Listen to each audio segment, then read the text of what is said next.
Assalamualaikum warahmatullahi wabarakatuh. Perkenalkan, nama saya Dwi Rahmawati Fadila dari Offering G2. Di sini saya akan mempresentasikan tentang bab 8 yang bertemakan korupsi dan upaya pemberantasannya dalam pandangan Islam. Di sini saya akan menjelaskan tentang yang pertama, pengertian korupsi, ragam dan hukumnya. Yang kedua, motif-motif korupsi. Yang ketiga, bahaya korupsi. Yang keempat, upaya menumbuh kembangkan budaya anti korupsi.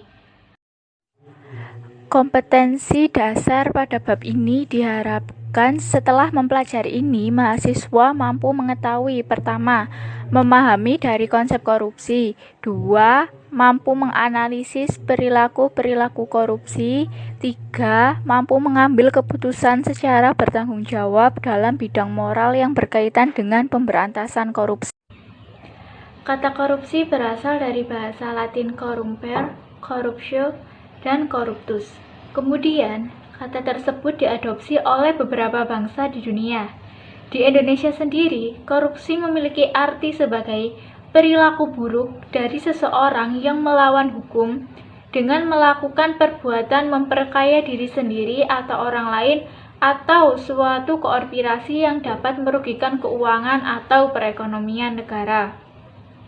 Berdasarkan pengertian korupsi tersebut, dapat kita ketahui hal-hal yang termasuk dalam kategori korupsi ialah manipulasi, penyuapan, pungutan liar, penggelembungan anggaran yang tidak sesuai, dan pencairan dana publik secara terselubung dan sembunyi di balik dalil konstitusi untuk memperoleh keuntungan yang lebih banyak. Kemudian, bentuk-bentuk korupsi. Yang pertama, gulul atau penggelapan. Kata gulul secara bahasa ialah akhdzu syai'i wa dasuhu fi mata'ihi, yang berarti mengambil sesuatu dan menyembunyikannya dalam hartanya. Awalnya, istilah gulul diartikan sebagai penggelapan harta rampasan perang sebelum dibagikan kepada yang berhak. Yang kedua, rishiwa atau suap. Kata rishiwa berasal dari kata rasya, yarshu, dan rishiwa, yang berarti menyuap atau menyogok. Orang yang melakukan penyuapan dinamakan al-rashi, sedangkan orang yang menerima suap dinamakan al-murtashi. Lalu, orang yang menjadi perantara penyuapan dinamakan al-raishi. Sedangkan menurut Umar bin Khattab, rishiwa ialah sesuatu yang diberikan oleh seseorang kepada orang yang mempunyai kekuasaan agar ia memberikan kepada si pemberi sesuatu yang bukan haknya. Yang ketiga, hadiah atau gratifikasi. Dalam fikih Islam, hadiah disebut juga dengan hibah. Ialah pemberian sesuatu kepada orang lain atas dasar kerelaan tanpa mengharap sesuatu selain ridha Allah SWT. Aslinya, pemberian hadiah diperbolehkan dalam Islam, namun menjadi haram jika diberikan kepada pejabat, atasan, atau penguasa agar dapat keuntungan. Pemberian hadiah atau gratifikasi ialah suatu hadiah kepada pegawai atau pejabat untuk melancarkan suatu proyek atau lainnya. Hal ini dapat berupa tanah yang luas, rumah, perhiasan, uang, dan yang lainnya. Hal ini tentu saja dilarang oleh Rasulullah SAW.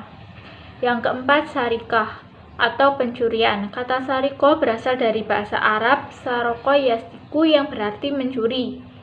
Dalam korupsi, mencuri dapat berupa mencuri uang negara, uang organisasi, uang perusahaan, atau uang orang lain.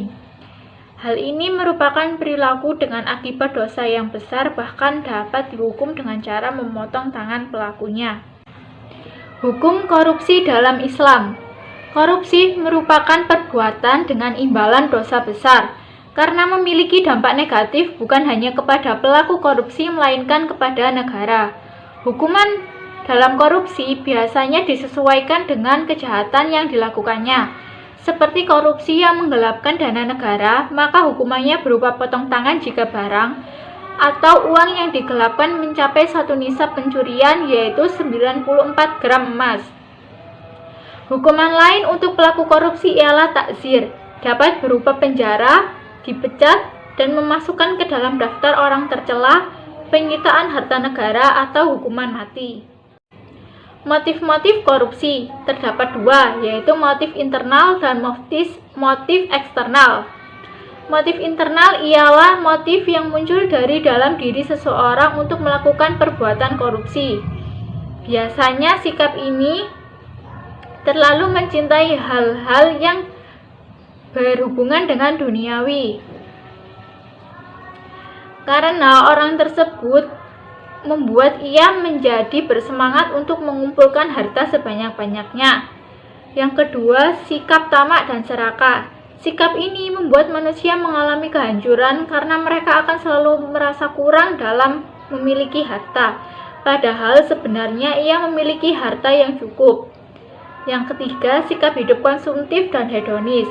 Biasanya orang-orang ini dalam berbelanja memerlukan uang yang banyak dan membeli barang-barang yang mahal, sehingga kebutuhan mereka tanpa terasa sangat banyak, dan perilaku tersebut membuat orang tersebut berpikir untuk melakukan korupsi. Yang keempat, pemahaman agama yang dangkal. Padahal dalam agama Islam telah dijelaskan bahwa korupsi merupakan hal yang dilarang. Bahkan jika orang tersebut melakukannya, ia akan mendapatkan dosa besar. Yang kelima, hilangnya nilai kejujuran. Padahal kejujuran dapat menghindarkan kita dari perbuatan korupsi. Yang kedua, motif eksternal. Motif ini berasal dari luar. Maksudnya terdapat dorongan dari seseorang untuk melakukan korupsi, seperti adanya kesempatan dan sistem yang rapuh. Maksudnya, jika di dalam suatu perusahaan orang tersebut dapat melakukan tindakan korupsi karena minimnya pengawasan di perusahaan tersebut. Yang kedua, faktor budaya. Biasanya orang yang memiliki penghasilan tinggi dijadikan sebagai tempat bergantung bagi keluarganya, sehingga ia akan memiliki kebutuhan yang tinggi juga. Nah, jika kebutuhannya ini kurang, maka orang tersebut akan melakukan korupsi untuk memenuhi kebutuhan agar kebutuhan di dalam keluarganya terpenuhi. Yang ketiga, faktor kebiasaan dan kebersamaan. Biasanya, para pejabat, kepala daerah, atau wakil rakyat melakukan korupsi secara bersama-sama. Dan hal ini menjadi turun-temurun dan merupakan suatu kebiasaan bagi mereka. Namun, tidak semua orang seperti itu. Yang keempat, penegakan hukum yang lemah. Di Indonesia sendiri, perilaku korupsi tidak seperti yang ada di Cina yang langsung hukuman mati. Sementara di Indonesia hanya hukuman penjara. Hal ini yang mendorong mereka untuk berbuat korupsi karena hukum yang ada di Indonesia ini sangat lemah, sehingga mereka biasa saja melakukan karena hanya dihukum penjara, bukan dihukuman mati seperti di negara Cina. Bahaya korupsi. Bahaya korupsi memiliki bahaya bagi bermacam-macam. Yang pertama, bagi individu. Jika orang tersebut telah berusaha menghancurkan dirinya, maka banyak efek negatif yang timbul dalam korupsi. Karena korupsi merupakan memakan harta yang haram. Nah, korupsi seperti itu akan membuat ia masuk neraka, tidak akan mencapai derajat takwa, kesadarannya dalam agama akan menjadi sempit, tidak diterima amalannya, dan ditolak doanya. Yang kedua, bagi generasi muda. Dalam masyarakat, korupsi telah menjadi kebiasaan dan membuat generasi muda menganggap korupsi hal yang biasa, yang membuat generasi muda memiliki sifat tidak jujur dan tidak bertanggung jawab. Jika hal ini terjadi, maka masa depan akan menjadi suram. Yang ketiga, bagi kehidupan bermasyarakat. Jika korupsi menjadi suatu kebiasaan, maka keadaan masyarakat akan kacau. Korupsi dapat membahayakan standar moral dan intelektual masyarakat. Yang keempat, bagi sistem politik. Kekuasaan politik yang dicapai dengan korupsi, maka pemerintahannya akan tidak sah di masyarakat, sehingga masyarakat tidak percaya terhadap pemerintahan dan membuat masyarakat tidak tunduk terhadap pemerintah. Yang kelima, bagi sistem Birokrasi administrasi. Korupsi menyebabkan tidak efisiennya birokrasi dan meningkatnya biaya administrasi. Yang keenam, bagi sistem pemerintahan. Korupsi dapat merusak perekonomian negara dan membuat pertumbuhan ekonomi tidak tercapai. Upaya menumbuh kembangkan budaya anti korupsi. Yang pertama, budaya anti mencontek, plagiasi, dan titip absen. Oleh karena itu, perlu adanya pembenaran dalam berperilaku dengan upaya seperti proses pembiasaan dengan cara membiasakan diri sendiri untuk berperilaku jujur dan menjalani proses dengan baik untuk memperoleh hasil yang maksimal. Seperti saat akan melaksanakan ujian, kita harus belajar agar mendapatkan nilai yang memuaskan.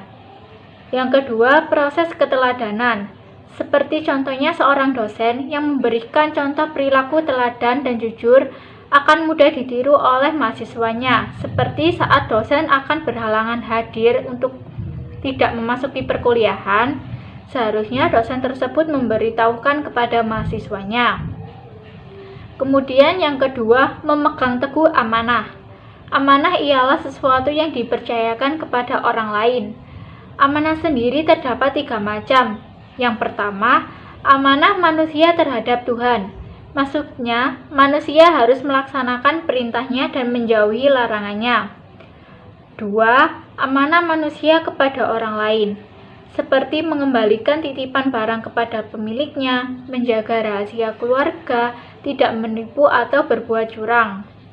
Yang ketiga, amanah manusia terhadap diri sendiri. Maksudnya, ia selalu berbuat sesuatu yang bermanfaat untuk dirinya sendiri.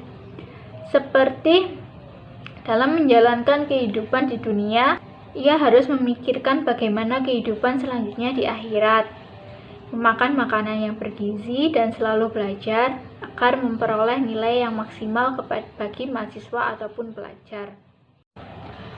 Kesimpulan yang kita peroleh dalam mempelajari korupsi dalam upaya penanganannya dalam pandangan Islam ialah dengan menumbuh kembangkan budaya anti korupsi sejak dini, diharapkan korupsi akan berhenti dan hilang. Oleh karena itu, untuk generasi muda seperti para rekan-rekan, sebaiknya kita menanamkan kejujuran sejak dini agar terhindar dari perilaku korupsi yang dapat merugikan diri sendiri dan masyarakat.